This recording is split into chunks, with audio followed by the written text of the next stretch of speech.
Hi ನಮಸ್ಕಾರ. ಇವತ್ತಿನ ವಿಡಿಯೋದಲ್ಲಿ ನಾನು ರವಾ ಹಪ್ಪಳನ ಮಾಡ್ತಾ ಇದ್ದೀನಿ. ತುಂಬಾ ಕ್ರಿಸ್ಪಿಯಾಗಿ ಬರುತ್ತೆ ಮತ್ತು ವರ್ಷ ಪೂರ್ತಿ ಕೆಡೋದಿಲ್ಲ ಈ ರೀತಿ ಹಪ್ಪಳನ ಮಾಡಿಕೊಂಡ್ರೆ.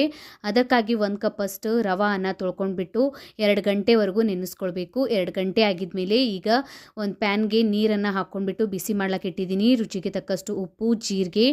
ನೀರು ಬಿಸಿ ಆಗಿದ್ಮೇಲೆ ನಾವು ನೆನೆಸ್ಕೊಂಡಿರುವಂತಹ ರವಾನ ಹಾಕ್ಕೊಂಡ್ಬಿಟ್ಟು ಸರಿಯಾಗಿ ಮಿಕ್ಸ್ ಮಾಡ್ಕೊಳ್ಳಿ. ಹಿಟ್ಟು ಈ ಥರ ಗಟ್ಟಿಯಾದ ಕನ್ಸಿಸ್ಟೆನ್ಸಿಯಲ್ಲಿ ಬಂದಾಗ ಗ್ಯಾಸ್ ಫ್ಲೇಮನ್ನು ಆಫ್ ಮಾಡ್ಕೊಂಡ್ಬಿಟ್ಟು ಈ ಥರ ಪ್ಲಾಸ್ಟಿಕ್ ಶೀಟ್ ಮೇಲೆ ಅಥವಾ ಕಾಟನ್ ಬಟ್ಟೆ ಮೇಲೆ ಹಪ್ಪಳನ ಹಾಕ್ಕೊಂಡ್ಬಿಡಿ. ಹಪ್ಪಳನ ಹಾಕ್ಕೊಂಡ್ಬಿಟ್ಟು 3 ದಿನ ಸರಿಯಾಗಿ ಬಿಸಿಲಲ್ಲಿ ಒಣಗಿಸ್ಕೊಳ್ಬೇಕು. 3 ದಿನ ಆಗಿದ್ಮೇಲೆ ಹಪ್ಪಳ ಈ ರೀತಿ ರೆಡಿ ಆಗುತ್ತೆ. ವರ್ಷ ಪೂರ್ತಿ ಕೆಡೋದಿಲ್ಲ ಈ ಹಪ್ಪಳ. ಈಗ ನಾನು ಒಂದು ಫ್ರೈ ಮಾಡಿ ತೋರಿಸ್ತಾ ಇದ್ದೀನಿ ನೋಡಿ. ಕ್ರಿಸ್ಪಿಯಾಗಿ ಬರುತ್ತೆ ಮತ್ತು ಜಾಸ್ತಿ ಎಣ್ಣೆನೂ ಹೀರ್ಕೊಳ್ಳೋದಿಲ್ಲ. ನಾನು ತೋರಿಸಿದ ಅಳತೆಯಲ್ಲಿ ಹಪ್ಪಳನ ಮಾಡ್ಕೊಳ್ಳಿ. ಫುಲ್ ಡೀಟೇಲ್ ವಿಡಿಯೋನ ಯೂಟ್ಯೂಬ್ ಚಾನಲಲ್ಲಿ ಅಪ್ಲೋಡ್ ಮಾಡಿದ್ದೀನಿ, ನೀವು ಹೋಗಿ ನೋಡ್ಕೊಳ್ಬೋದು. ಇನ್ಸ್ಟಾಗ್ರಾಮ್ ಮತ್ತು ಫೇಸ್ಬುಕ್ಕಿಗೂ ಫಾಲೋ ಮಾಡ್ಕೊಳ್ಳಿ.